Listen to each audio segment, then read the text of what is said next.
showtime, folks. But first, dad jokes.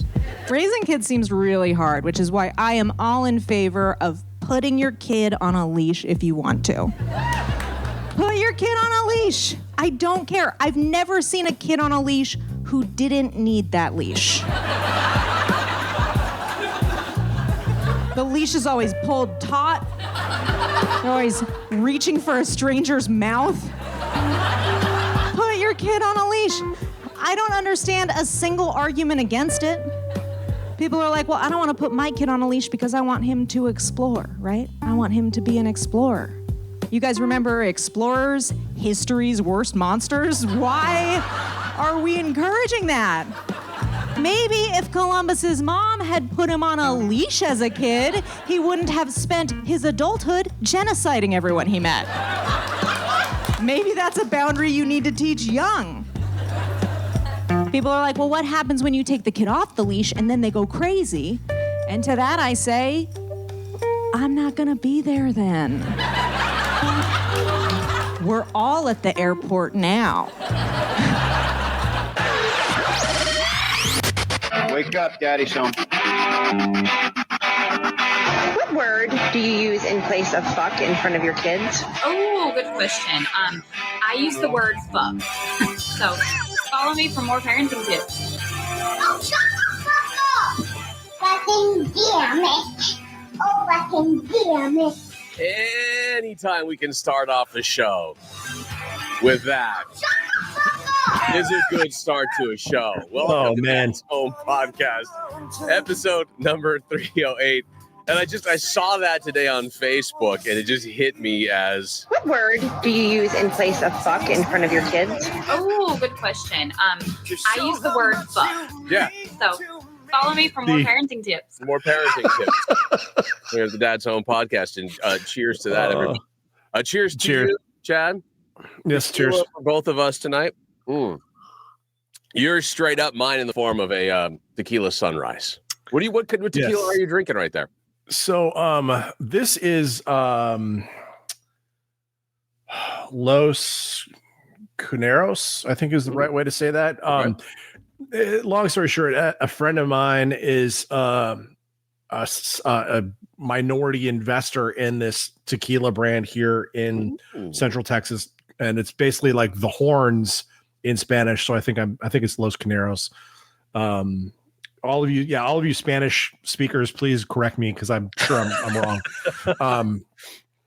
I'm going to go look it up later. The gringos just drink tequila. We don't speak tequila. It's tequila. It's called the Horns. Speak English, right? No, they're right. Yeah. He's right about that. I think we call it the Horns. It's the tequila Horns. So good time. But yeah, obvious. I mean, there's obvious connection, right, to the local sports teams here. Sure, Hook 'em Horns. Anyway, so we were at a dinner party recently, and we're gifted a bottle, and nice. It's pretty damn good. I feel like a dick. My wife was gifted a bottle from one of her clients, and that's what I tapped into for tonight. But I didn't even bother to look at the goddamn label. It could be Cuervo. You don't know. So no, it's definitely not, and it's a great tequila. And again, I don't want to knock Cuervo if they wanted to sponsor the show, but let's be honest, there are better tequilas out there. No.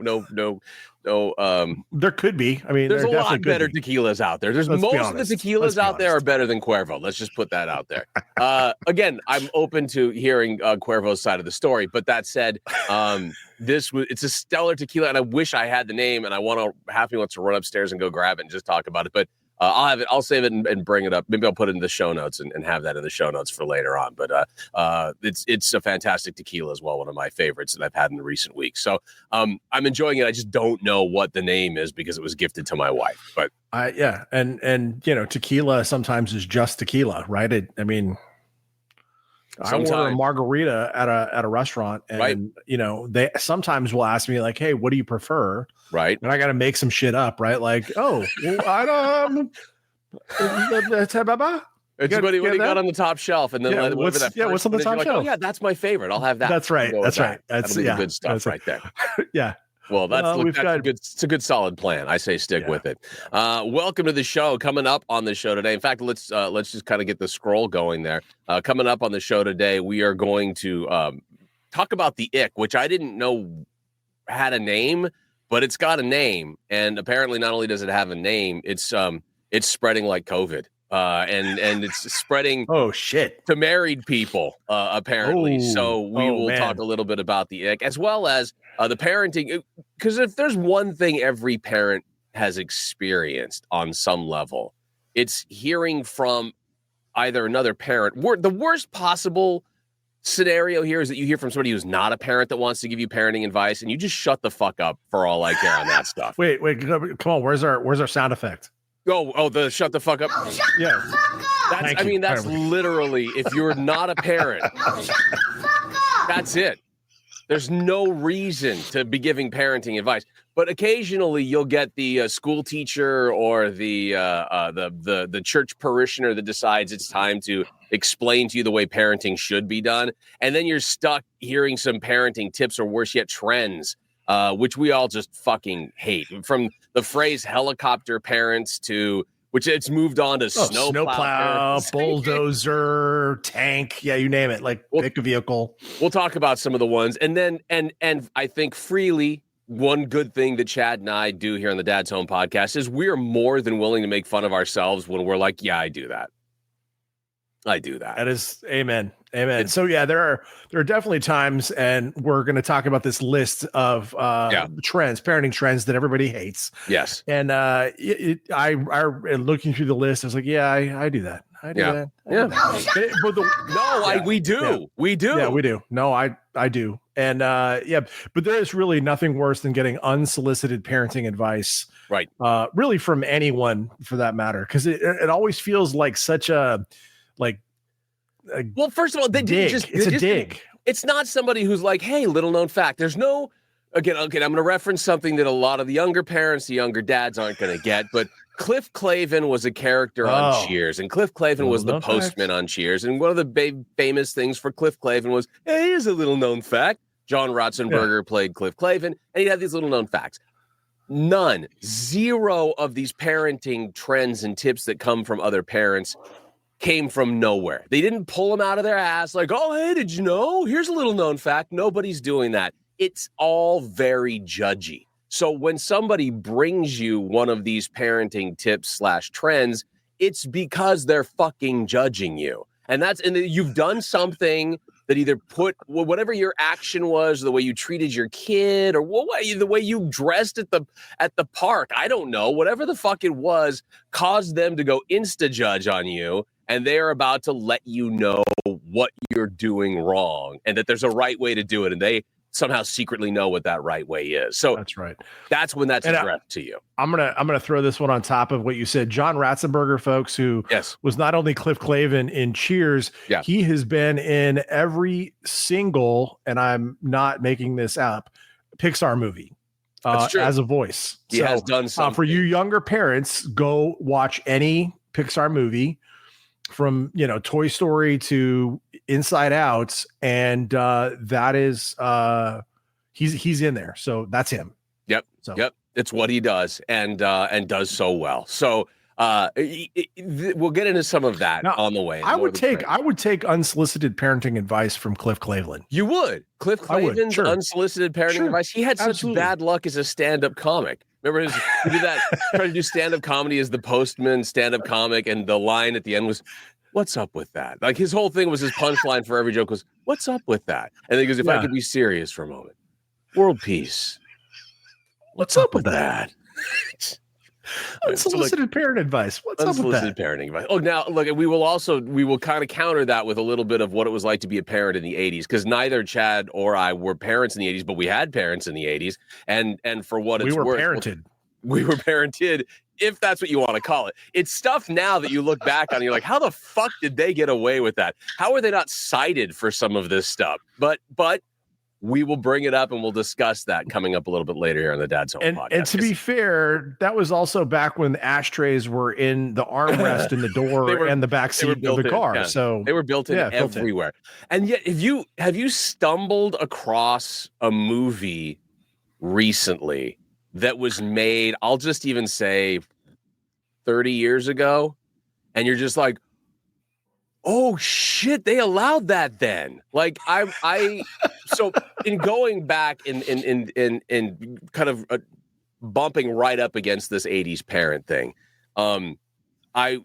We talked to my daughter, Charlie, my 17-year-old. We've been talking about movies here and there that we think she hasn't, if she hasn't seen it yet, she should definitely check it out. And one of the ones was on the heels of the death of Gene Hackman this past week.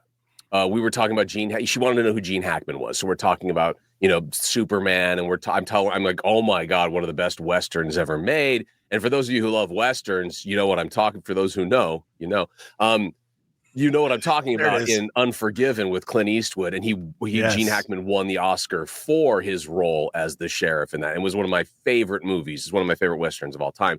But my favorite Gene Hackman movie is The Birdcage with Robin Williams.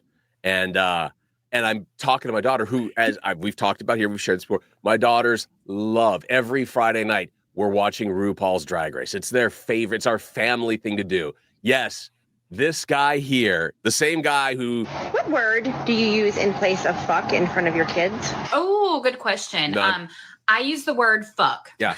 So follow me for more parenting tips. My soon-to-be 11-year-old daughter knows what a cooter slam is, which is thanks to RuPaul's Drag Race, because that's one of the dance moves that the drag racers will perform during the lip sync for your fucking life portion of the RuPaul's Drag Race. And so we've gone through that whole rigmarole, but my daughter has never seen The Birdcage. And so I'm trying to explain to her what The Birdcage is. I'm like, you know what? We should just watch it on the heels of Gene Hackman's death. So we popped on the video on Friday night and we watched The Birdcage.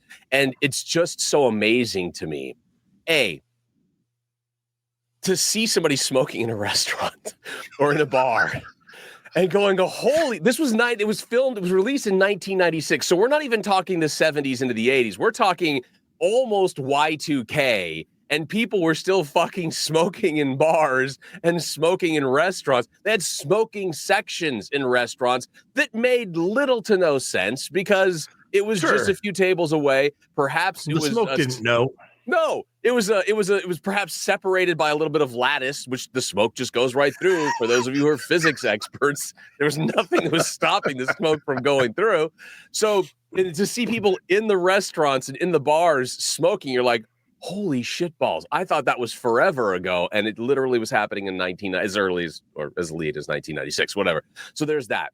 But then also thinking about some of the parenting that went on in the movie, and the thing that on the back end of that, my wife and I had a conversation saying, I don't know that this movie could be made again the way it was in 1996. Because Nathan Lane, arguably the only out gay character in the movie, while Robin Williams, a straight guy with kids and marriage.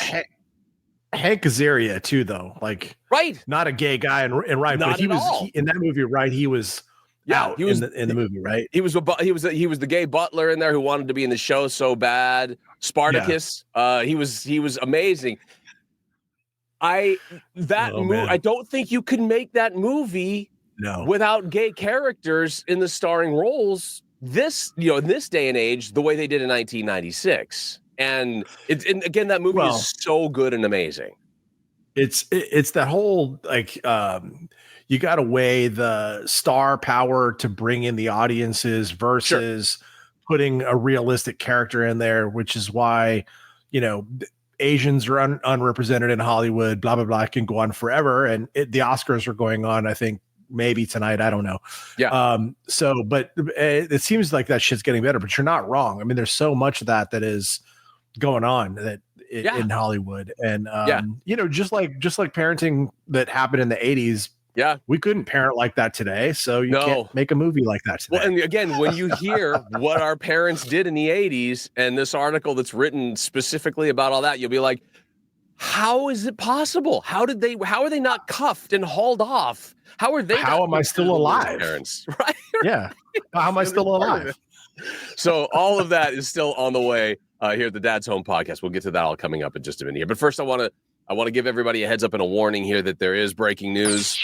Ladies and gentlemen, can I please have your attention? I've just been handed an urgent news story. Get your masks on.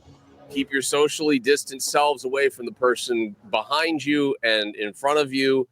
because the ick is out. It's not spread as widely as what we're seeing with COVID, or even, for what it's worth, Measles? in Texas there with the measles. Yeah. You guys are having a problem there as well. I understand that polio is making a return. There's a lot of different things that are happening right now, and there should be concerns. But the ick is one I don't know too many people who I haven't seen conversation about it. I haven't seen a whole bunch of social media about it, but it is spreading. It is definitely something that we need to be concerned about. For those of you who don't know what the ick is, I saw it on social media, and my wife actually sent me the same day I saw it. She's like, look at this. And I'm like, oh my God, she's telling me she's got the ick. That's what she's trying to tell me. This is how I read into it, right? I'm like, as soon as I get this, I'm like, oh, this is for sure. I have these symptoms. I have these symptoms. Right. This is like she's WebMD'd herself into believing. I Googled ick. I've got it.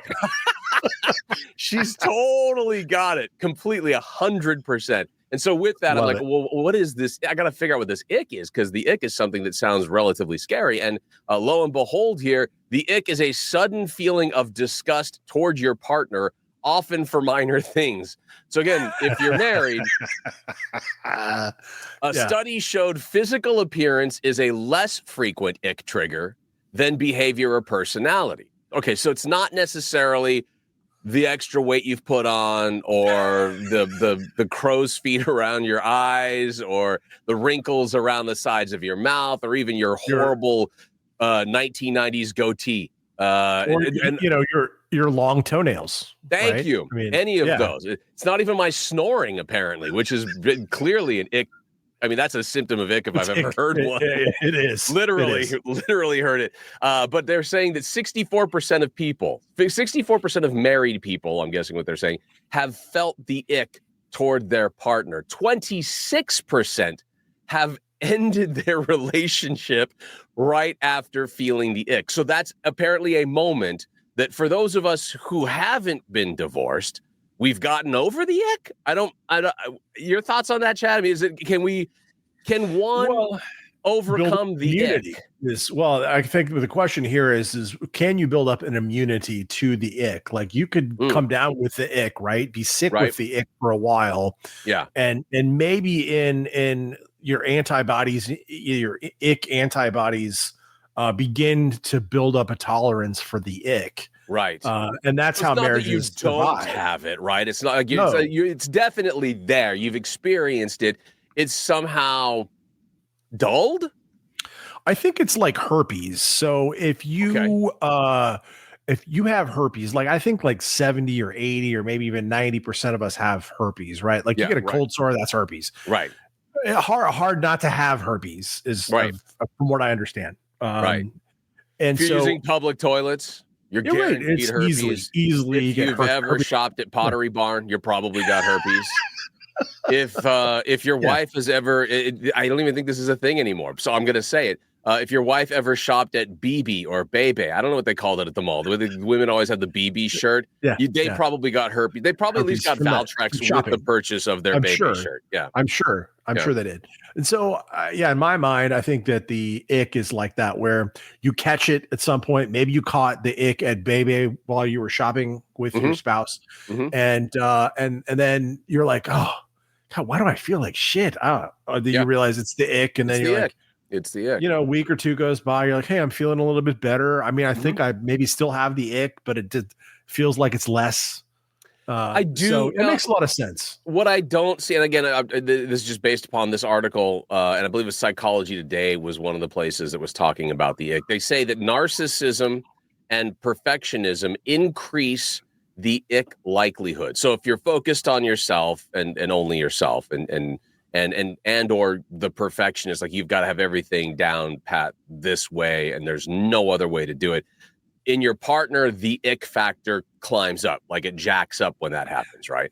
Which is why I am definitely not a perfectionist when it comes to getting a hand job, because I think that's the one thing that fixes the ick. I think that's a good point. Like if you're complaining about that and you need that to be perfect, that ends in divorce. I want to say this, and I'm gonna for a dude, and I'll just say this for the Dad's Home podcast, and correct me if I'm wrong, Chad, but I do believe that for dads, for guys, one of the things that will cure the ick, we are very we're prone to catch the ick, just like everybody else in a marriage, just like our partners, like everybody else in marriage. We catch the same ick that they've caught, maybe at a different time, different place, different era, Maybe whatever. Passing it back and forth between each other. But from the dude's perspective here, there's nothing that cures a case of the icks. It's like chicken soup for the ick is a solid hand job or some form of dry humping. I mean, that's really what it comes down to. Of course, I concur. The further you want to go, absolutely, that will absolutely cure my ick for a very long. I mean, perhaps even just get rid of it altogether. May completely destroy that virus, the ick. Well, I think like most medicines, right, with something that's a prolonged disease, something that sticks with your body, you need medicine, every so often, right? To make sure that you keep the ick away, right? It's like, apple a day keeps the doctor away. Well, a hand job a day keeps the ick away. So hold on. I'm seeing a t-shirt right now. I'm here. Dad's Home Podcast. There is a t-shirt on the way. Hand job a day keeps the ick away. I think that, and again, I'm not saying it's the cure-all, but I am saying that, sometimes one's symptoms can be so bad and you need a little Tamiflu or you need a little NyQuil to just kind of get you over that hump for the time being to be able to go back to work. And I'm saying when it comes to the ick, sometimes the only hump's a dry hump. And that's not a bad thing. It's not a bad thing. I'm just saying that can alleviate symptoms. If you've got symptoms, you might want to try the dry hump for alleviating the symptoms. Yeah, beautifully put. Yes. And again, I just want to be clear on this. I'm not saying go out and get a dry hump from a complete stranger. No, that's not the point I'm trying to make here. From the one that you love that is giving you the ickness, it's perfectly That's acceptable. The only cure. That's the only cure for the ickness. If you want to get over that ickness, if you don't want to end like the 26% ending the relationship right after the ick signs have kicked in, dry hump, hand job. I'm just saying it's a solid remedy initially for the situation. Yeah. So now moving onward, the trends that make us absolutely sick as parents. And again, if you've heard this from I'm going to say that my daughter throws shit back in my face all the time when it comes to this. Does your daughter do this? Do your daughters do this to you where they're like, why are you such a they take whatever the trend is. Why are you such a helicopter parent? Why are you constantly hovering? Why are you such a snow plow? I don't even know what the fuck that parent is. I have no idea what a snow plow parent is. Like barreling through and just like pushing everything aside for your kid. I don't know. I'm just trying to guess here.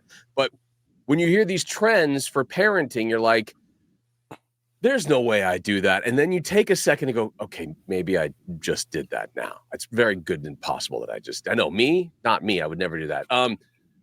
There's so many facets of ways to raise your children and literally changes from week to week. If I did a search right now on ChatGPT, I'm sure I could come up with the top 5 parenting trends or top 10 over the last 10 years. And there's going to be way more than that. There'll be like 100 different parenting trends that are there. But like everything from, do you get your kids plastic toys? Or is that not okay because the plastics could cause cancer? So you've got to get them toys made of wood, or gifts that you're getting for other kids because you've got to have naturally sourced gifts for people's kids. What about this? For us, when my daughter was growing up, you had to be concerned, not just at school, with which kids had allergies and what you could provide to the school. Like, how many times did birthdays at school get canceled, or you could only bring something from the store that didn't contain anything that was cooked with nuts? Like, it was, it was all of Oreos. Right. Legitimate things that you have to have concerns about that started to shift the way you did things at your house or for your kid from when you were growing up. So, we're at a place right now, this as weird as this sounds. I've got a dog. I've got a golden retriever. We were feeding that golden retriever. You just run down to the local pet store, get him like the Purina dog chow, put it in the bowl, whatever. No, we started doing Fresh Pet for a little bit. That's pricey shit. You know that? Fresh Pet, by the way, we would absolutely accept your advertising on the desk. Hey, and I will go you one better. Yeah. We actually hand make our dogs. Stop it. We do the same thing. Yes. We do the same thing. All right, so we're not paying for this shit. Ready? It's cheap as shit when you make it yourself. Totally is. I mean, it doesn't last very long, but that's okay because it's fresh and they're eating good food. Because we get some of we either do like a ground chicken, ground turkey, we brown that up, throw some vegetables in. Yeah, throw some vegetables in there. Throw some quinoa or some rice in there, along with some broth to kind of keep that going. Some sweet potatoes in there, and that's what my dog gets to eat every week. And she loves it. It's the best thing going. And I'm like, well, at least it's not the shit that they put in the kibble that I have no idea what's in there. That's right. We started doing that. See, it's not a parenting trend. Well, I mean, I guess it is if you consider your pet. We just talked about it. You're doing it. I'm doing it. It's a trend. Yes, it's. And I mean, we're parents to our pets, I guess. Yeah. I mean, yeah. But I mean, like, how many parents did you know? Like, we went from getting jars of baby food, or not even jars. I'm sorry, I can't even say that anymore. They were like the squeezable containers that you could give your kids the baby food in. See, that's how old school we are, folks. Should you do that, or should you puree it yourself? Like, should you make your own shit for your kids? So there's all of these kinds of different trends that come up. And if you're not doing whatever the trend is, you're going to hear about it from somebody who's doing that trend. Even for the longest time, as we now take a look at who's in charge of health in this country, there were concerns about vaccines and whether or not that contact caused autism.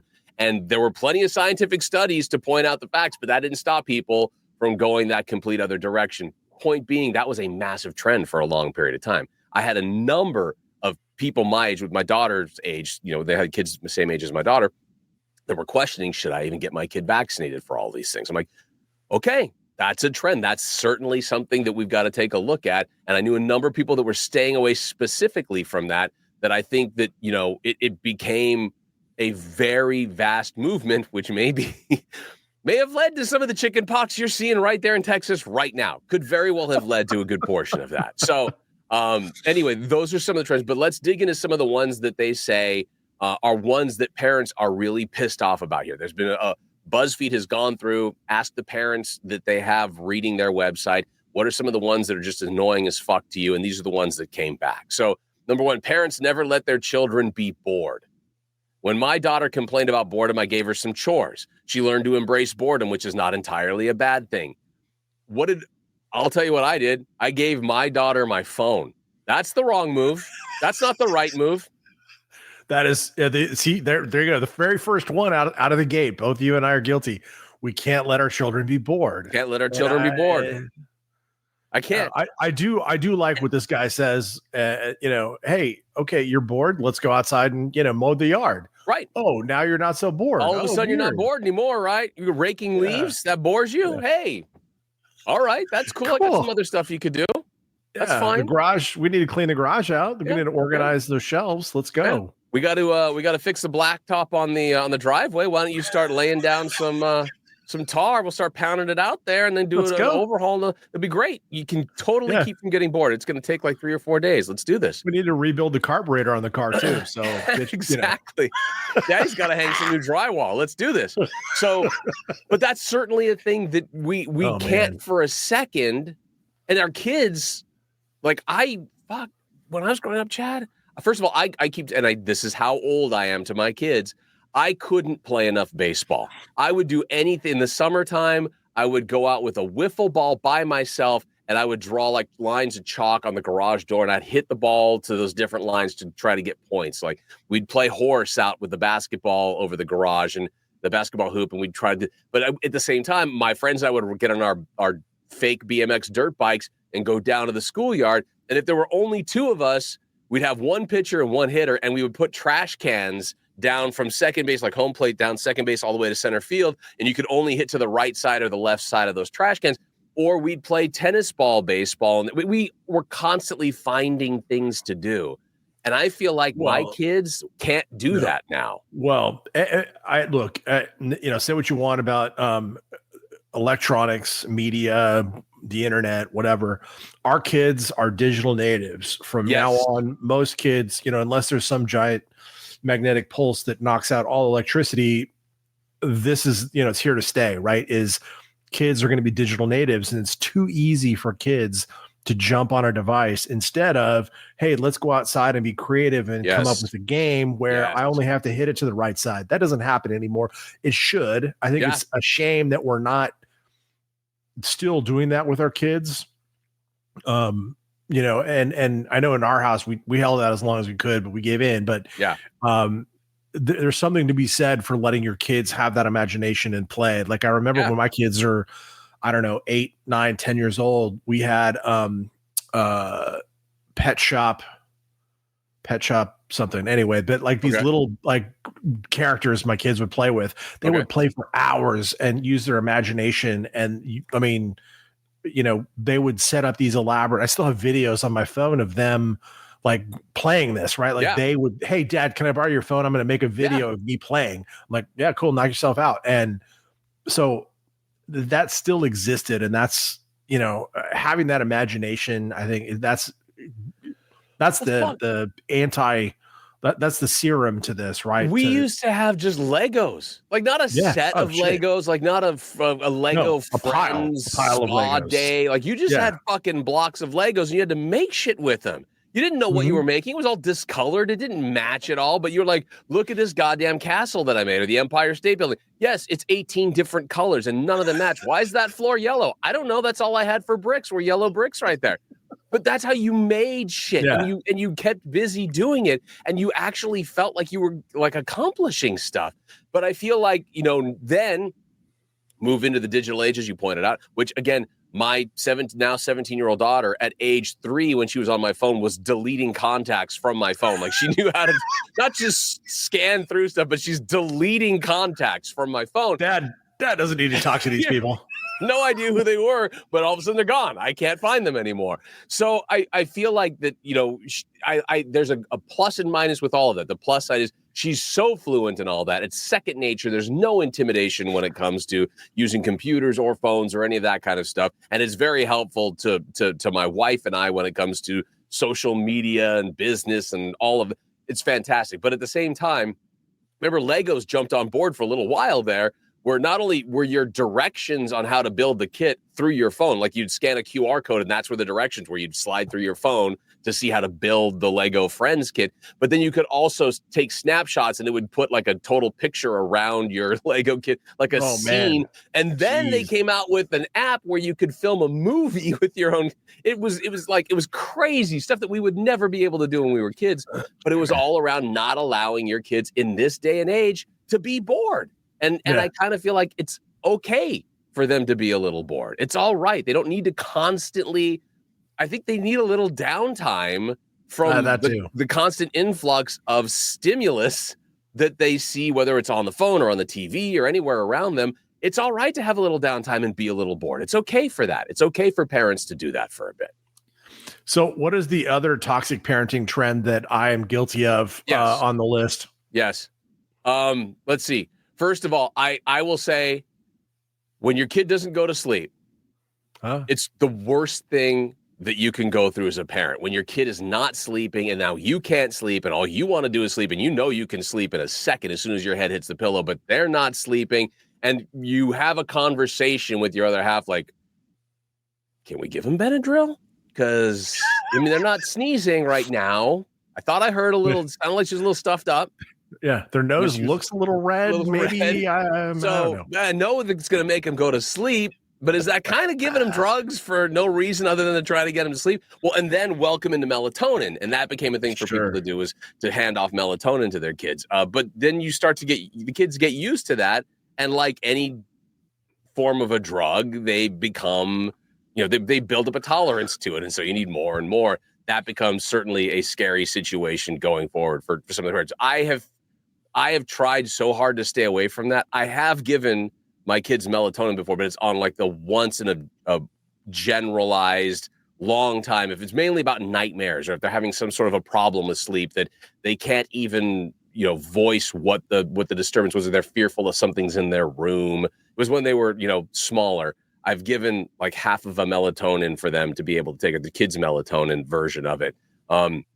But I largely, as they got older, we just stayed away from all that and didn't need to go there. But that was one of the big trends that was happening for a while as well. So it's weird. I have a question for the audience, I think, here. Yeah. When my kids were little, we used to give them like half an Ambien. And okay. All right. Okay. I thought you were going to be like, well, we used to dose them up on some heroin. Yeah. It's amazing how fast they go to sleep. I know, right? Well, I mean, look, like my mom talks, and I thought it was jokes until I got older and realized she's not fucking joking about this. But when she was younger and she'd have a cough, there'd be whiskey involved with some sort of honey that they would take to kind of soothe and make them go to sleep. Yeah, and then that was a legit mom's recipe, like, that was legit. NyQuil is basically pure alcohol, so let's just have at it and fucking fall asleep, and you'll be crashed out until the next day. Sometimes it's even hard to get up with that kind of a hangover. So, this is one that I have a problem with, but I certainly tell my kids this. Telling your kids they can be literally anything. Oh, sure. That they can go to an Ivy League university. They can be a movie star. They can be an NFL quarterback. They can be the president. All you have to do is dream big. The trouble is, many talented people don't do those things because of bad luck, not wanting the stress, or simply because there are too few professional football players. So teaching your kids to work hard and develop their talents is great, but telling them they can do anything if they just want it bad enough sets them up for a major disappointment. So yes, and I will add to this. Both of us have softball kids, and I have seen over the years the drop off of kids. Like, a lot of kids play softball 12, 14 years old, around the 16U age up to the 18U age is where there's a drop off of kids who play. And it really comes down to, I think, this exact thing where parents are like, oh, you can totally play a D1 school, blah, blah, blah. You're bound to play great softball, right? And the parents have a delusion about their kid, and they tell them this shit, and the kid gets it in their head. But then the kid figures out, you know what? That's a lot of work. I don't want to do that work.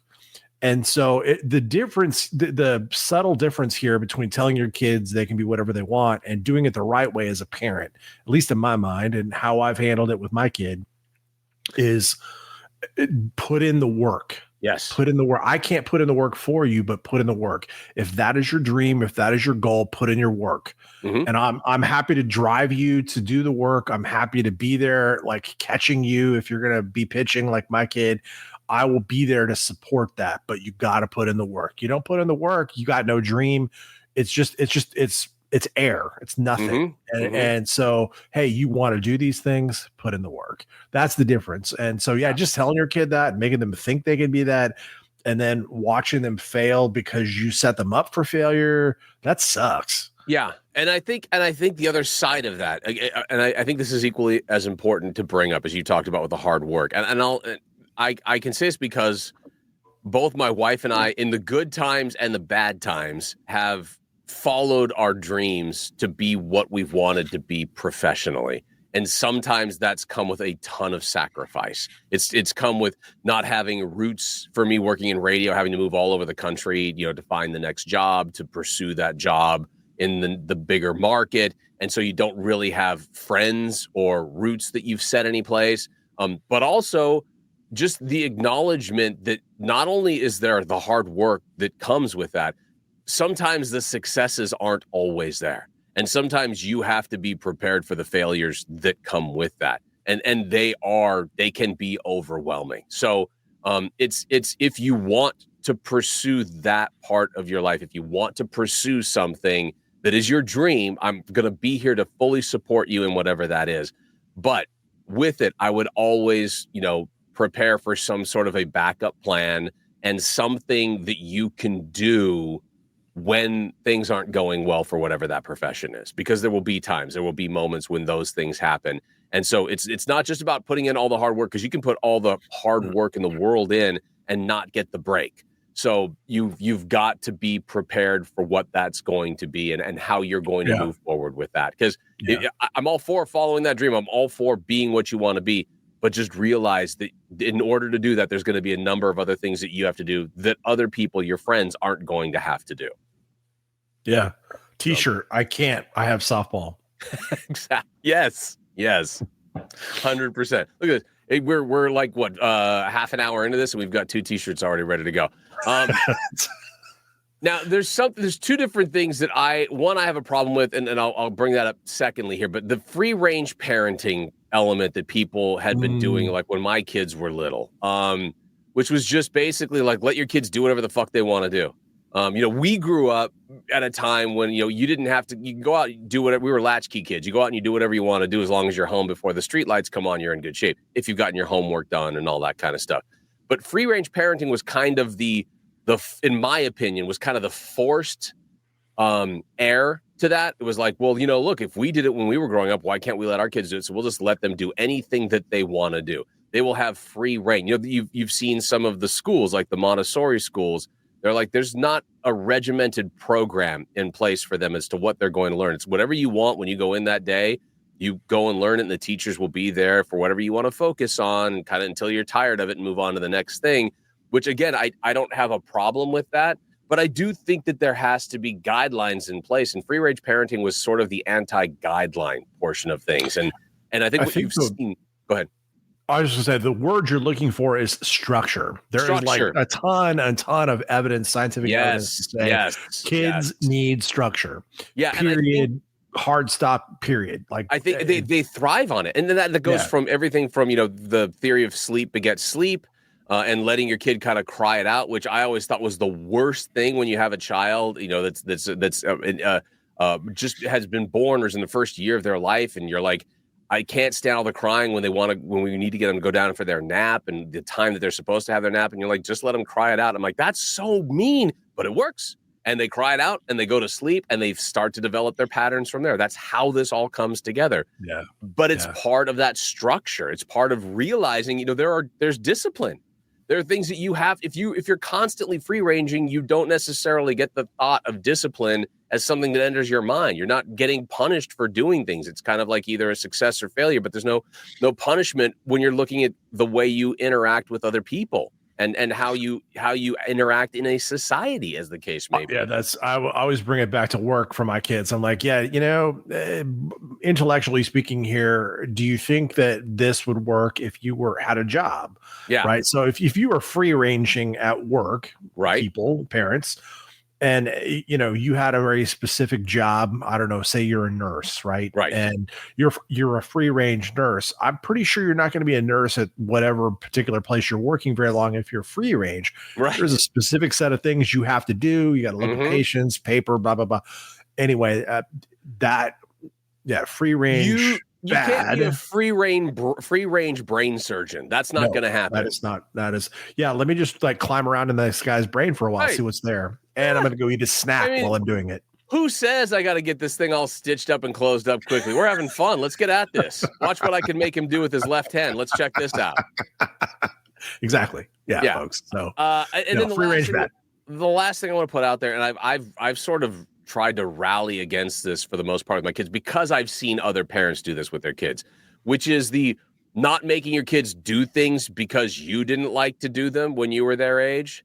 Like, I don't like to clean my room. I didn't like to do it when I was a kid. Well, you also have a messy fucking house right now. So I don't like walking into your stinky house because you don't like to clean because you had to clean when you were younger, when you were a kid. There's a reason why all that happened on just a basic health level, but sanitary functions, being able to breathe in one's home, not walking in where there's mold there's all kinds of things in there. So if you didn't like it, I'm sorry you didn't like cleaning, but there's a reason that people do it. There's a reason that when you go to a restaurant or you go to a dining establishment, they have to keep the place clean. What if they were pissed that they had to keep it so clean that when their parents owned a restaurant, now they're like, fuck it, we're just going to keep this place filthy.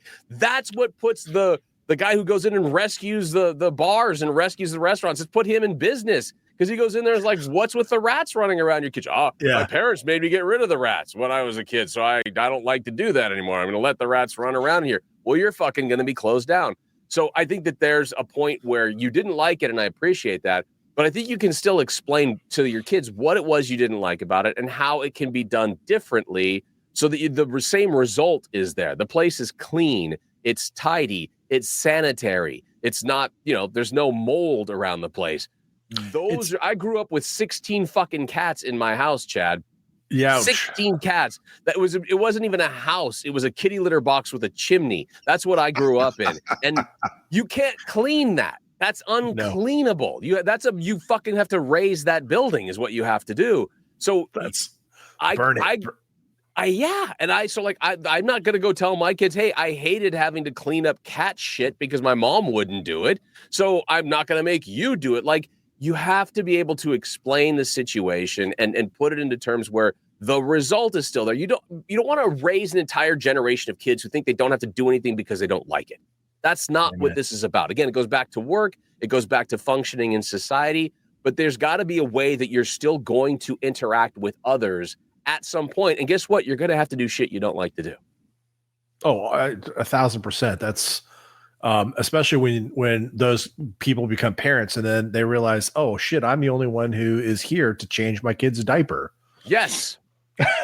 God. And I gotta be honest. I will tell everyone. I'm pointing at the camera here. I will tell every one of you new dads right now, as scared as you are about changing a shitty diaper for your kids, as frightening as that seems, whatever it's going to be, whatever you've built up to be in your imagination, there is not a better bonding moment with your child than cleaning that diaper.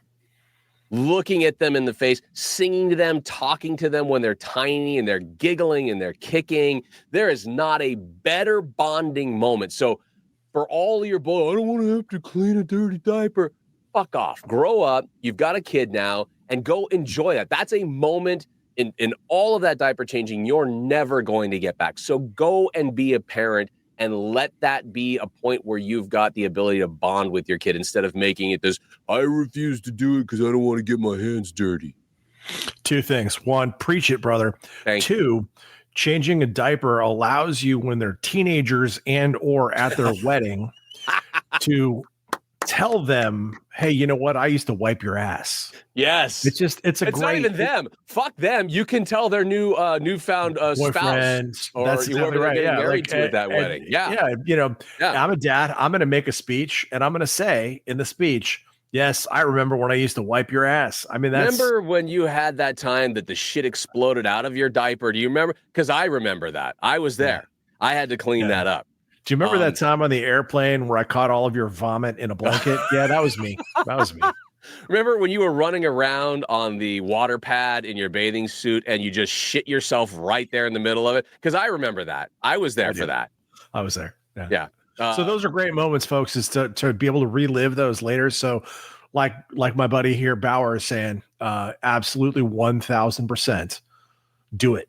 Because later on, that's comedy gold. That's all I'm saying. It's comedy, but it's bonding too. And you're guess what? You're that's not the serious gonna piece of it. You're not going to get that anyplace else. So take it for what it's worth and don't be such a Sally about the shit part of it. Just deal with it. You're going to be you're going to have so much more to deal with. You're going to have so much more. That's going to just wait till they're teenagers. Yes. Wait till you find out they've got a Snapchat account and what they're fucking putting out there. Then you can start to worry. But now, just clean a diaper or two, bro. That's easy. That's simple. It's simple. It's basic. Clean it up. Yeah. Nothing wrong with that. All right. We're getting ready to take a break here. When we come back, the things that our parents did in the 1980s when we were growing up that you can get away with now. I don't think you can get away with it now. I wouldn't suggest trying to get away with it now. And I would think that most people, looking back on it, at least 2 or 3 of these things should have been illegal. My dad should be I'm sure on Alcatraz still because I'm surprised. Chad, you combine some. There's some serious, like the Child Protective Services would have something to say about this shit. Yeah, I'm surprised I'm not dead from lung cancer, to be honest. I mean, right off the bat, the amount of times. Number one on the list. There must have been friends that we had that never survived because of this. There has to be, or are now like incapacitated, and you know what I mean? Like, yeah. Oh, God. Yeah. All right. We'll talk about what those things were in the 80s and how they could never, absolutely never happen again these days when we return here on the Dad's Home Podcast.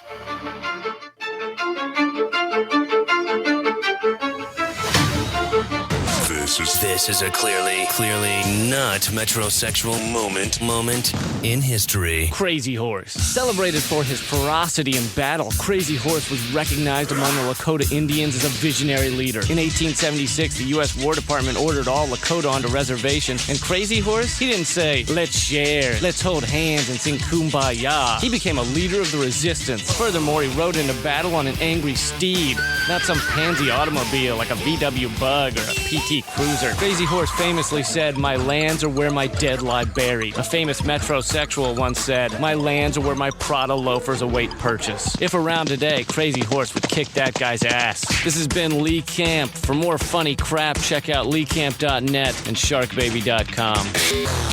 Warning, the following material may not be suitable for those 18 years old or younger. Are you ready? Ready for the hottest in menopausal entertainment? Prepare yourself for Church Women Gone Wild, direct from St. Josephine's Bake Sale. They're crazy. They're out of control. They have cankles. Church Women Gone Wild. It's all the girl-on-girl knee-high stocking and varicose veins you can stand. From the holy water wet t-shirt contest to accepting sacraments and their granny panties, Church Women Gone Wild are off their kneelers and on their knees to please for God. Order now. Church Women Gone Wild. $10.99 for the DVD. $24.99 for only the audio. Seriously, that's kind of creepy and gross. Too dirty for the Vatican? Too hetero for the priesthood? It's Church Women Gone Wild. Once this is over, you'll pray for forgiveness. Order now at canklesforchrist.com.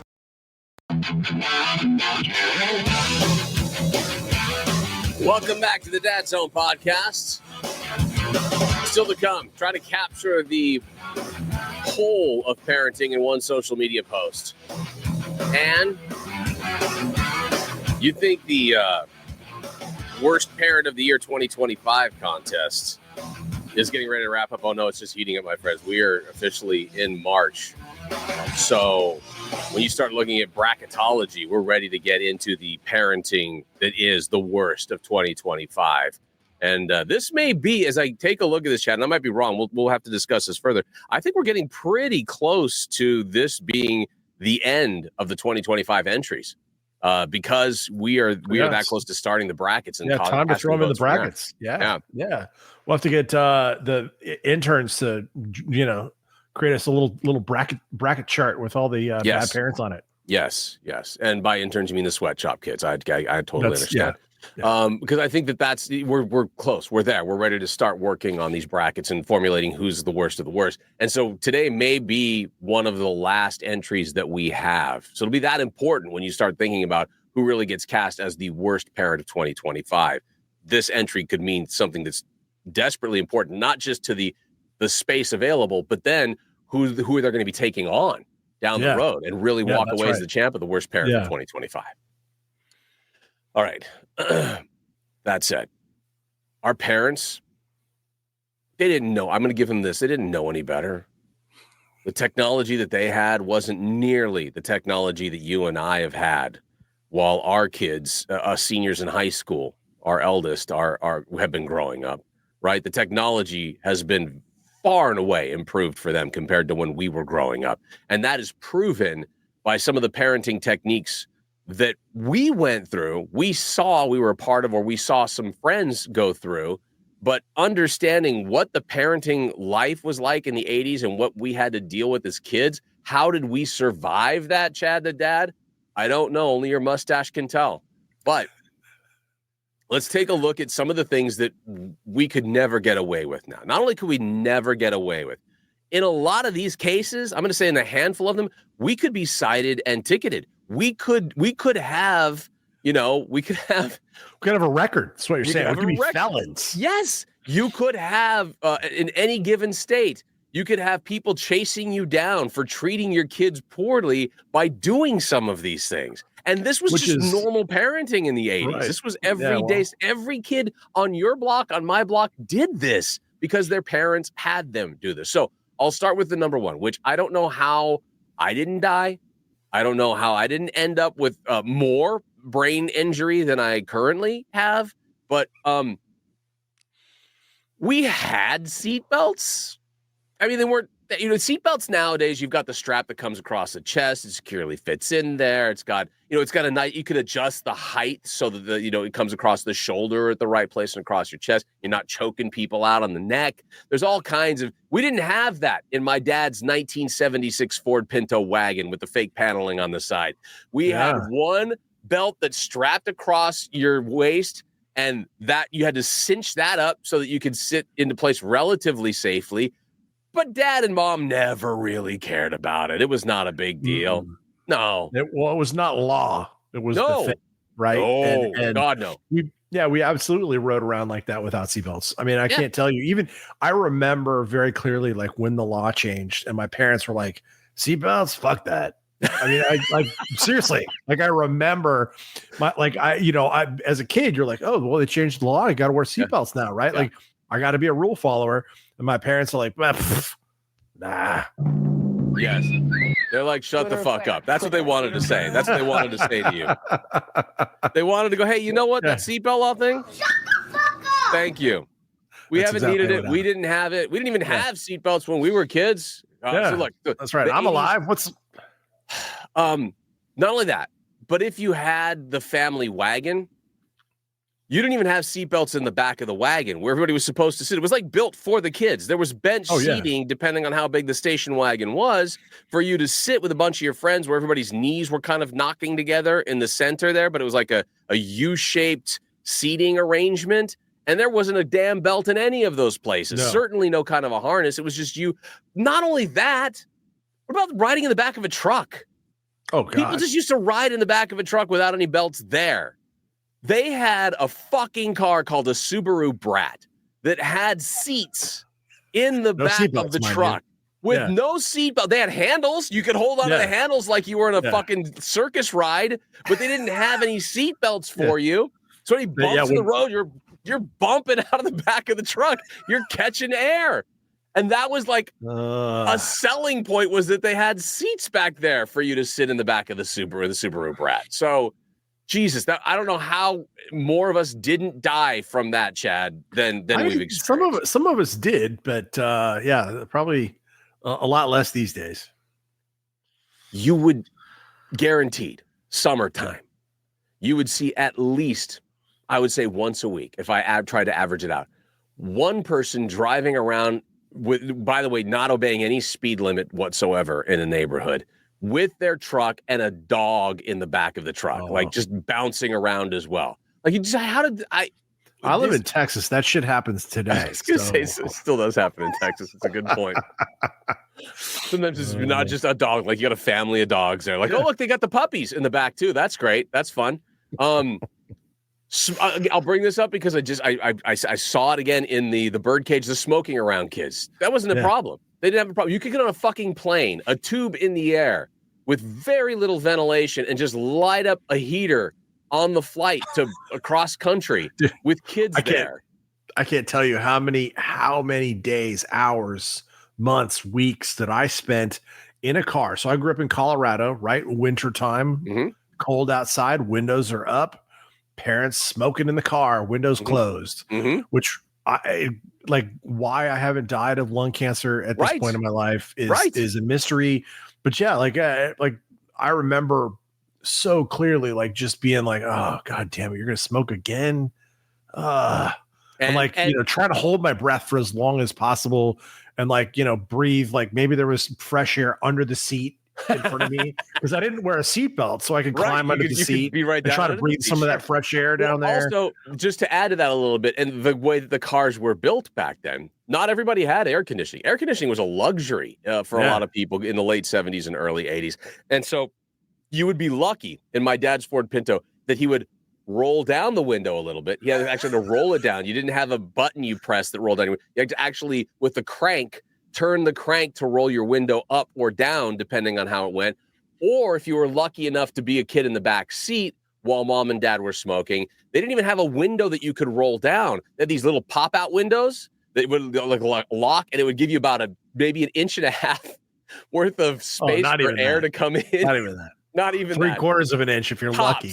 Yeah, so that was the fresh air that you were getting. And what that actually did is if they didn't roll their window down the front, it just blew the smoke the air would come in through the back windows, go to the front, and blow the smoke right back to you. Yeah, what those were vents for the smoke from the front of the car to come to the back of the car where you were to go out those windows. So as you're sitting there like trying to suck some fresh air out of that little 3/4 of an inch crack, you're basically all you're doing is just breathing smoke that was absolutely exiting the vehicle. So. And yet every year as I watch Planes, Trains, and Automobiles and John Candy light that car on fire with his cigarettes, I never have stopped to think about, God, that's exactly what it could have been, that kind of danger that we were going in with our parents who were like, I love you, but I gotta have my Virginia Slim. So yeah, I don't love you as much as I love my Virginia Slims. I love my Virginia Slims like a lot more. I mean, like I'll see you when I go to put you to bed and we'll have time, but I gotta have this Virginia Slim, because of you right now. That's what I have to do. I'm sure that's why. Again, we grew up at a time where we were latchkey kids, so our parents seemingly didn't give a shit. Like as long as you could get to your house and open the door, or as I started to get older, they'd put a key, hide it someplace, right? They'd have one of those fake rocks in the yard that had a key hidden in it, or they'd have the magnetized thing under the car or wherever for you to be able to get the key so you could open the door and get in. But early on, it was just everything was unlocked, good to go, just like get in the house, and then go do what you wanted to do. Like it's like got your homework done, you're good to go. Just be back before the lights go out on the street. You could do so much shit. We never did. Like we just were out playing baseball all the time. I never did.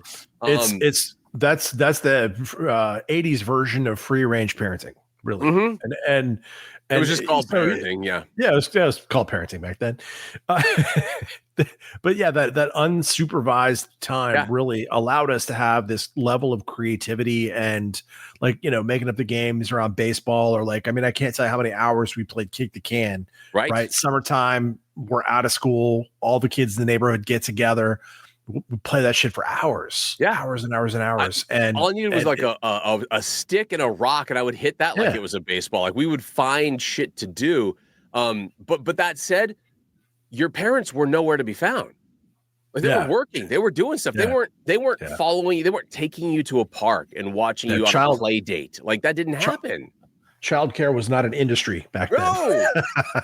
No. The only time you had a sitter was when your parents were going out to there was some sort of a Christmas party for the company your dad worked at. And you didn't have a sitter every day of the week, or you know what I mean? Like there was nobody to take you and to make you. I had to make myself lunch or make myself and my brother lunch. There was nobody there to do any of that. We had to do all of that. So it was that was the thing that got me. Like your parents could just fucking abandon you, and they felt like, all right, well, he's not going to kill himself. We'll be in good shape. And I don't know what that test was. I don't know where it was. We're like, okay, seems like, we have a fire escape plan in place, and we're on it's a ranch. It's a one story. You're not going anyplace. We have a fire escape in place. He's had earthquake drills at school. He's good. Let's just let him do it. It's all good. There was so many things that could go wrong, but didn't. And somehow the fact that my parents were never around and we could do whatever we wanted, I don't think that could happen these days. You would never see anything like that happen. Everybody's got a play date. Everybody's got to be at the park at some place with a nanny or somebody else's parents, and then you got to meet their parents there, and you got to have coffee, and then you can only play for a certain amount of time before you get them to the next big event.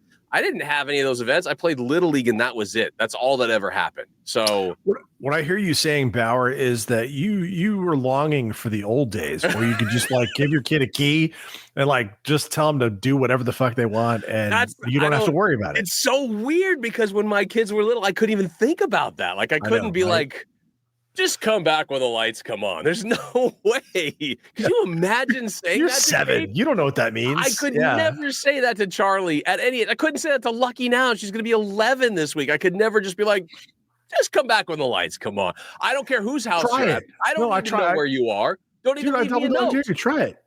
Just try it. Tell her. Just get out of the house. Don't come back till the lights come on in the street. Can you imagine? Bye. Holy shit. I don't need to know where you are, whose house you're at. I don't give a fuck. Just as long as you come home, or you've got to be close enough to hear me yell down the street. Yeah. So that when you hear me, it's dinner's ready, then you know to come and be right here. That was the only responsibility you had. Oh, the 80s. How did we survive that? Spanking is a discipline. I don't even think we need to go into that. There's nobody who's doing anything like that. Okay, not disciplining my children, but between me and Paula, we'll just totally different scenario. That goes back to the ick and how you cure the ick. Just a little spank here and there is not a bad thing. It's not. No. We see this a lot on the worst parents of the year when we bring those stories in here. But kids sitting on a parent's lap while they're driving. That's how I learned how to drive. I mean, is it really? Oh God! I mean, I exaggerate. I remember doing this. Yeah, I was 16, sat on my dad's lap. It was fun. No, but I remember being 7, 8, 9 years old. My dad let me drive. I remember we lived. We had this long road that was all uphill to our house, and I was maybe 11, 12, 13 years old. And I'd be like, yeah, come on, Dad. And so, he'd let me sit on his lap and we'd drive up the hill. I get to drive on the, road. Nice. So dangerous as fuck, I'm sure. Sure. I can't even think about and I will say probably driving back then a little different than it is today. The vehicles weren't as sophisticated. People didn't drive 75 miles an hour in a 25 mile an hour zone. Good point. Well, like they do here in Texas. But you couldn't drive 75 miles an hour anyway. That's true. Cars, 50, so and cars really didn't ever go that fast. Right. You couldn't. You'd have to spend a lot of money on a Corvette or some shit. Right, or you'd have to have some really old school big engine Mustang kind of thing to be able to goat to be able to make that work. Yeah. Yeah. So that was never a. Anyway, so that's how I did that as a kid. Yeah. I will add just a couple of other quick ones here before we move on, because we're going to have to get to some tweets or posts technically, because we're going to dive into a little bit of a blue sky to try to find some parenting posts that we think are good. Helmets. You can't see kids without helmets doing anything these days, be it skateboarding, skiing, riding bikes. They've got to have helmets for everything. And we didn't. If you had a helmet when we were growing up, it was because there was something wrong with you. There was something wrong with you. I mean, wrong to say, but that's the truth. It's the truth. That's how we knew who those kids were. Because all the rest of us are out there why does Dave have a helmet? Oh shit, that's Dave? That Dave. Oh, that Dave. Damn. Okay. Right. Wow, he must have been riding in the back of Dad's station wagon again. Knocked himself for trying to get the fresh air into the seat. Holy shit. There used to be a time, I know that's impossible to think of nowadays because we've got television shows and movies, and I swear to God, I opened Instagram the other day and just saw a woman breastfeeding her kid on Instagram, and I didn't turn away. I'm just saying, there used to be a time when people just fed their kids baby formula. My mom always talked about there was never the concern about breastfeeding like there is nowadays. And it was just all baby formula exclusively. Not even, and sometimes you barely got baby formula. As soon as you were able to eat solid foods, you were transitioned right in there. You were done with any kind of formula. So, which is I think why I love steak so much these days. Ribs. I was eating ribs at 8 months. I don't know. But I do think that is something that you get literally called out. You would get yourself your entire, oh my God, formula. You would get your address and socials put out there. If you weren't breastfeeding your kid, you would become the center of a community. If they could burn you at a stake like a witch because you weren't breastfeeding your kid, you would be burned at that stake. Truth. You would be Rebecca Nurse at the Salem witch trials. Holy shit. And then the last one was and again, I say this because I'm deathly concerned about it. And we've seen so many bad stories that have happened since the time that my 17-year-old daughter's been born. But used to be a time, Chad, nobody cared if you left your kid in the car, parked at the grocery store. Oh, come on. I know that happened. I got left in the car for sure. Yeah. I don't have any distinct memories of it, but if you left your kid in the car today, just sit there, the car running, right? Or not, either way. You back then people wouldn't blink an eye. It's oh yeah, I did that yesterday. Yeah. Yeah, Totally. today though, they would like the police would be there when you came out of the store. Someone had just pulled into that parking lot and saw the kid. I mean, they do it with dogs. They see an animal or something alive in that car, they will break the window to try to rescue him. Like the kid was sleeping. I mean, there have been times as a parent, I'm sure you have experienced this too, where you pull up, you get home from a long road trip, or maybe it's even just, from like the kids have gone jumping at the trampoline place and you're driving home 20 minutes. When I go to the bar and I leave them in the car. You're at the casino. You're going to be there for a bit. And I'm going to, leave them in the car and I come home and they're asleep. I give him a bottle of melatonin to play with for a little bit. We're all good. Who needs, I mean, you can shake it around, right? What's the worst that can happen? But you get home and they're asleep and you're like, they haven't napped. They need to nap. I'm going to let them sleep in the car. I'm going to, if it's the summertime, I'm leaving the AC on, but I'm going to go up in the house. I'm going to check on them like every 5 minutes. I'll make my way around, make sure they're kind of still there, but I'm going to let them sleep in the car because they need to sleep. And I've done that numerous times. And even to the point where I've maybe even for an hour, they sleep in the car and then I go down, I'm like, all right, I'm going to wake them up and bring them back in. And that's why you pull into the garage and shut the door with the car running. I mean, obviously. So evil. It's so evil. You're really sure they're getting their nap. They're getting their nap at that point. Yeah, they are. Sure, that's definitely getting a nap. They're definitely getting their nap at that point. And the last thing I'll just throw out there that I never took part in, never wanted to take part in, but when we were growing up, it wasn't a problem. Go hitchhike. Get yourself a ride out there by thumbing it. The thumb out there, hitchhike, get yourself a ride to wherever you need to get to. No big deal. Somebody, I'm sure a nice person will drive by in their car and see you there on the side of the road and just pick you up and take you wherever you need to go for nothing. No gas money, no nothing. Just go ahead and hitchhike your way there. No. You would not. That doesn't happen now.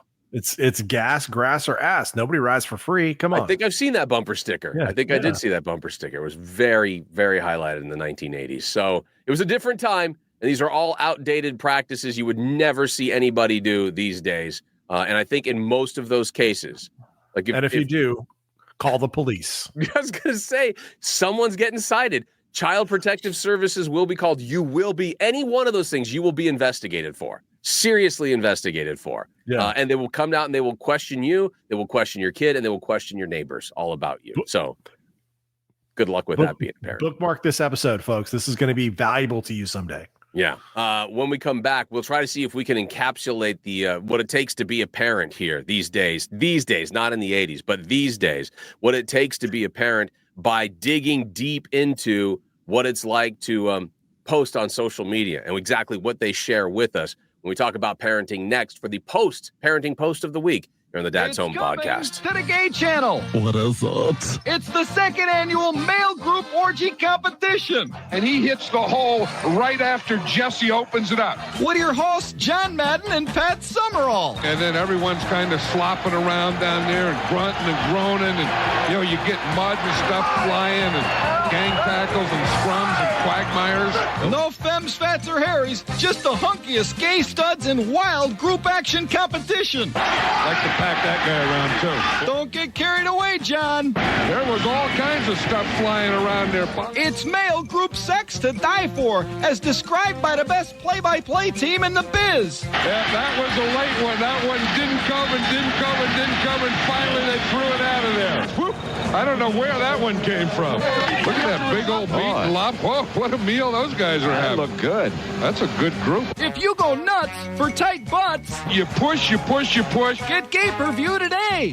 You just rode him backwards. Just put him right on his back. With Pat Summerall and John Madden. That looked like it was the last shot out of the Roman candle. The second annual male group orgy competition on pay-per-view. Like to pack that guy around, too. Floyd?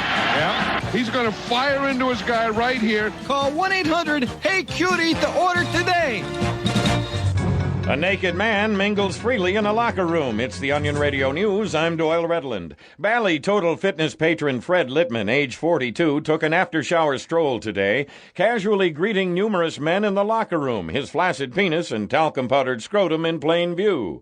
He socialized for approximately 15 minutes in a state of total undress. The buck-naked Littman then went on to sit in the most visible spot in the locker room and apply antifungal cream to his feet before finally putting on a towel. Doyle Redland for the Onion Radio News, online at theonion.com. Back to the Dad's Home podcast, but first, more dad jokes. My kids find me annoying. All children find their parents annoying, which is kind of ironic given children essentially ruin their parents' lives. Parents give their children their time, their energy, and their money, and we repay our parents with resentment. You ever see an adult get a phone call from one of their parents? You'd think it was a debt collector. It's my mom. Yeah, I know you took care of me for a quarter of a century, but now's not a good time.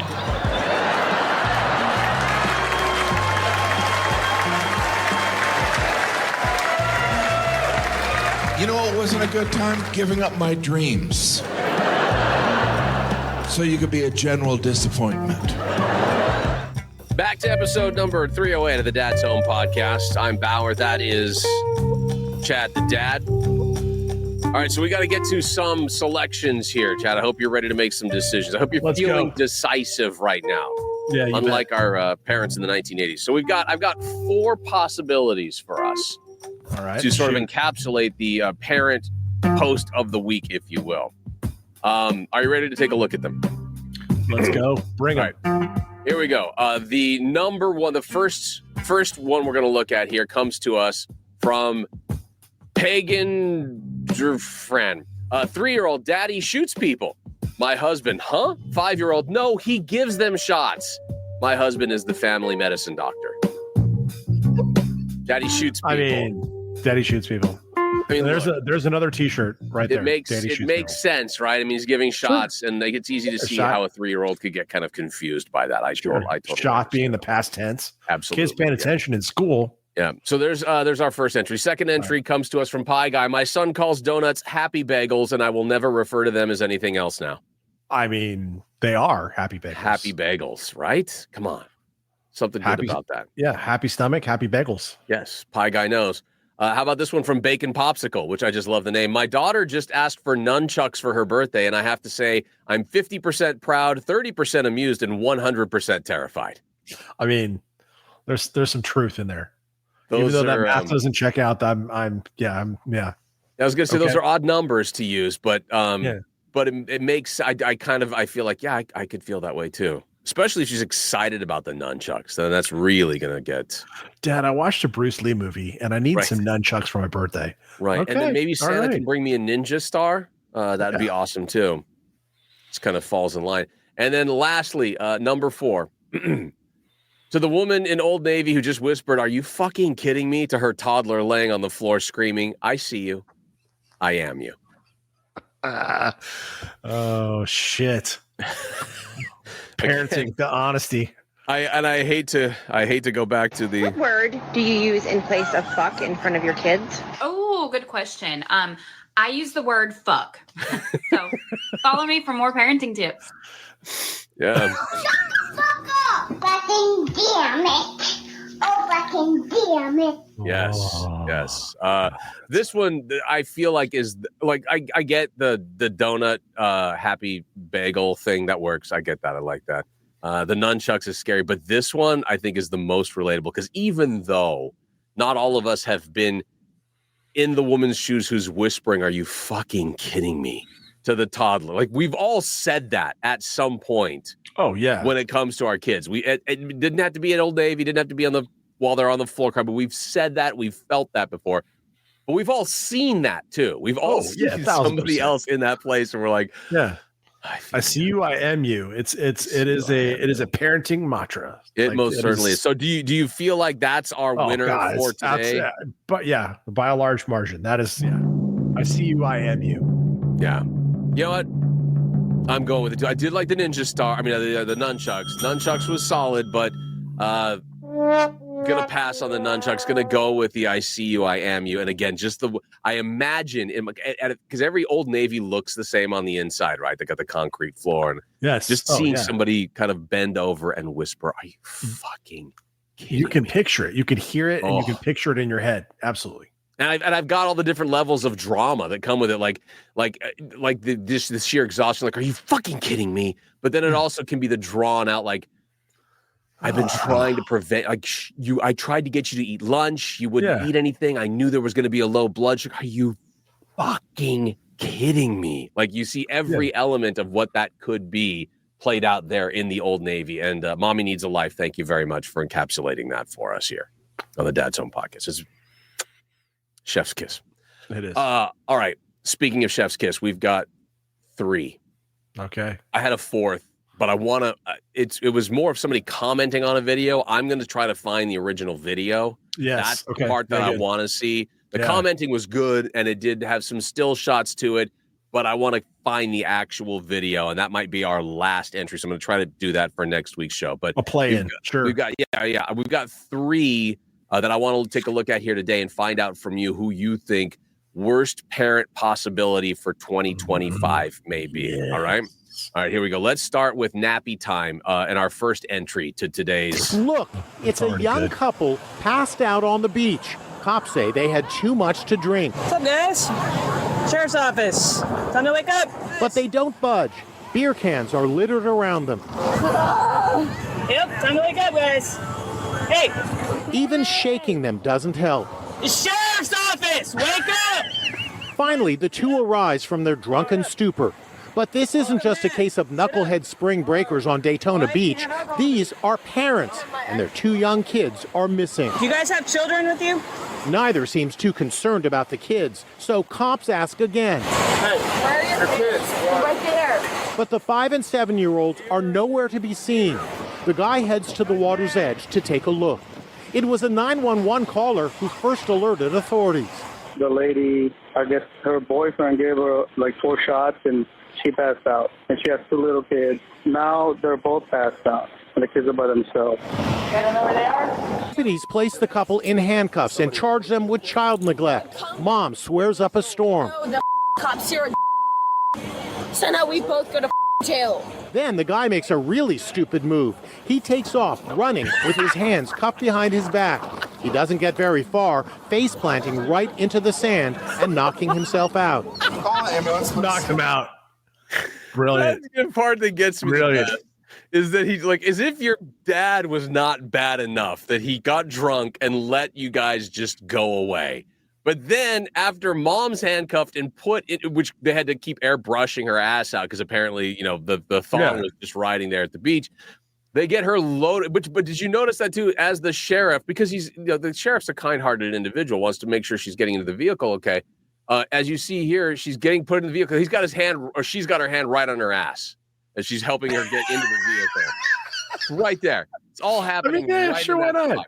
Yeah. So, hey, look, get it. Usually they like to put it on your head so you're not banging your head into the top of the truck. No, this woman's got to step up into a truck and she's pushing her with the ass into the vehicle. I just want to point that out here. This screenshot here too, like I think even more telling than the cop's hand on the ass is the dude's tattoo on his chest. Yes. He's got a cross, big old Christian, cross. presumably. Yeah. And he's got, those are like baby footprints Yes. on his chest. Yes. So dad here is like, oh, you know what? I'm a good Christian and I love my child. Right. Yet here we are at the beach. Right. Drunk off our ass to pass out. Yeah. And we let our kids wander off. And all of that. And then I'm wondering to myself, we were talking about the 80s. Perhaps are these time travelers? Did they come from the 80s? I'm asking for a friend. I don't know that anybody in the 80s had the barefoot print tattoo. Oh, good point. Okay, so that's you're right. Good. Yeah, you're good. Good eye. 90s, I would say even early Y2K was probably when that kind of made its popularity there. Yeah, good eye. All right. But again, you're right, because then he, his move is to let me show you what kind of a good Christian father I am. Yeah. He takes off, running with his hands cuffed behind his back. He doesn't get very far, face planting right into the sand and not dumb ass. All right, so that's entry number one. Next. Is it going to get better than this? Let's swipe right and see what happens in entry number 2. Here you see a family outdoors looking up at their roof while you see a toddler crawling its way down the roof. Look at that toddler. That's not even like a 5-year-old. Like that's maybe a 2 or 3-year-old child. 2 tops. Tops. Able to walk in a diaper down the side of the roof. No parent, by the way, notice this. No, they're all waiting for the toddler to come to them. No one's running up to go to the roof to get the child. And again, the roof's the eave of the roof is hanging over the parent's head. Like it's not low, like it's at their chest or something, and they can just grab them off. They have to go get a ladder to be able to get this toddler off a chair to get the toddler off the roof with the tall guy going there. Like, come to daddy, let me grab you. How did you get on the roof in the first place? How did the toddler end up on the roof? Conseguimos tirar o moleque de cima do telhado. Oh, they saved him. So, yeah, well, and it's interesting. So, and no judgment here, but clearly this is a different culture based on the language. Right. Maybe babies on the roof in that particular culture is good luck. Oh, you don't know. I see what you're saying. You don't know. Like, hey, look, everybody, there's a toddler on the roof. We're going to have 5 years of good luck. Bringing life to your family in that home is the toddler walking down, scaling down the side of a roof. Or maybe it's a tradition, right? When the child becomes 18 months old, you throw them up on the roof and see if they can walk down. Or if they can, if they stay, they live. Yes, if they stay up there, they're going to live a normal, healthy life. If they fall off and die and break their neck, well, that was just meant to be. They weren't survival of the fittest. Okay. Let's get speaking of survival of the fittest, let's get to number 3 here. Again, as parents, we've all had wagons. Even I had one of the radio flyer wagons growing up when I was a kid.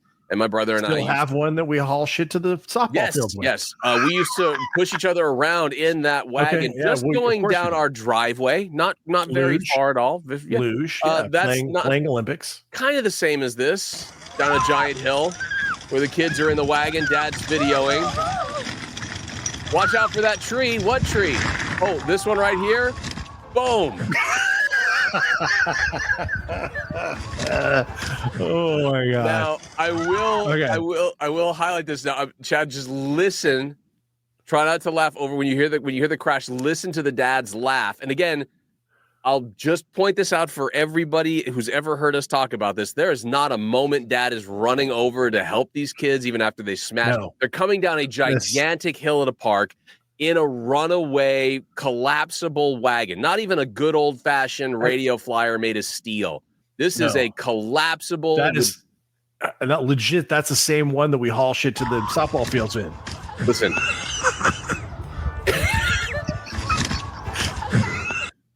Dad's laugh at the end there. Okay, so... okay.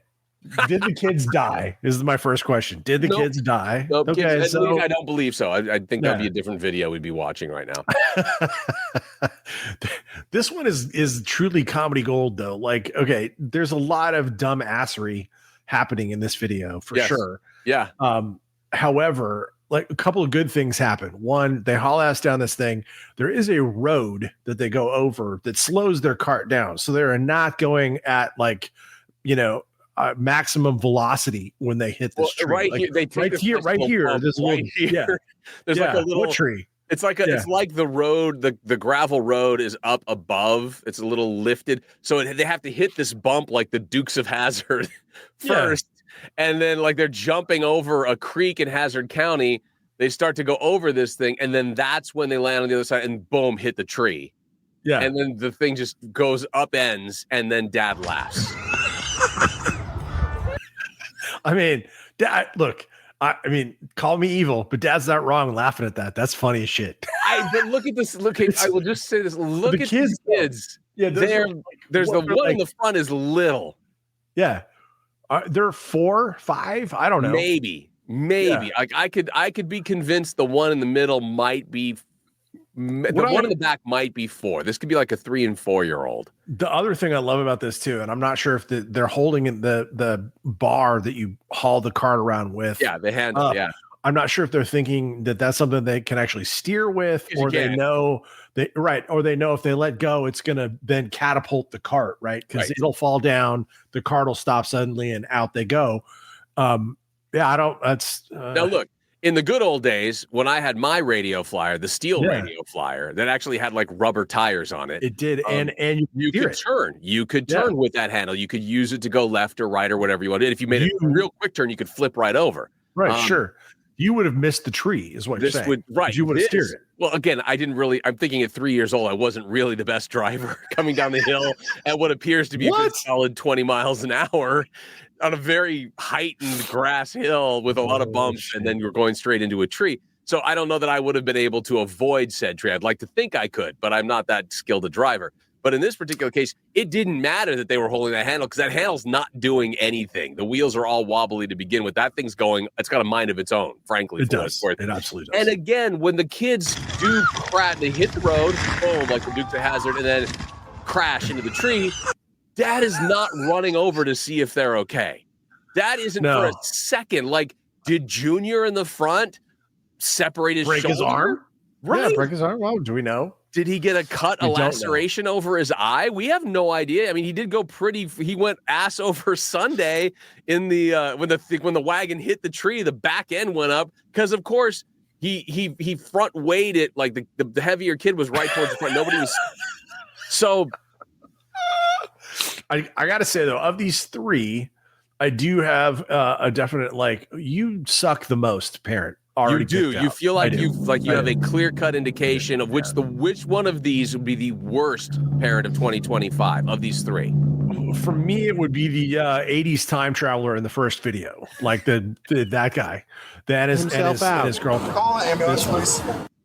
Yeah, that guy. Call an ambulance. Was it the drunk? Because here's the thing: by the end of that Inside Edition story, we still don't know where the kids are. We don't. We know that That's they're okay. Well, presumably they are. We don't know. They still could be missing. They could be on a milk carton right now, for all we know. They could be a part of Epstein's island. I don't know. But here's the thing. The part that gets me is that he, after she yells at him, we're going to get arrested now. His thought process is, I'm too drunk to get arrested. I can't let both of my kids not have both of their parents. I've got to make a break for it. He's placed the couple in handcuffs and charged them with child neglect. Mom swears up a storm. Oh, the cops here. So now we both go to jail. Like she's blaming it on him. Like she had nothing to do with it, right? Yeah. She had zero to do with it, and then she gets lifted by her. Then the guy makes a really stupid move. He takes off, running with his hands cupped behind his back. He doesn't get very far, face planting right into the sand and knocking himself out.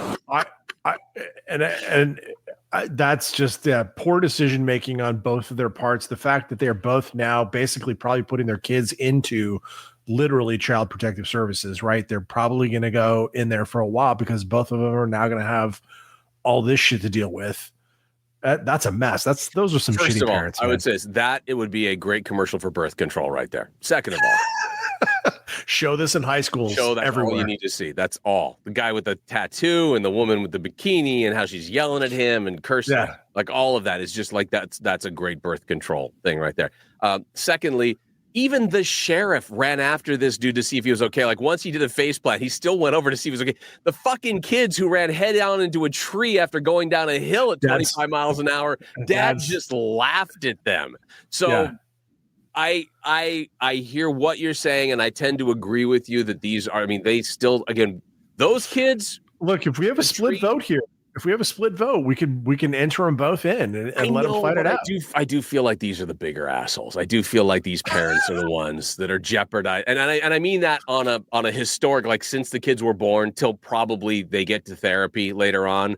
This is going to be a more severe parenting for the kids that they're going to have to deal with. Than the other guy. The other guy, everybody's going to be like, remember that time Dad ran us into the tree?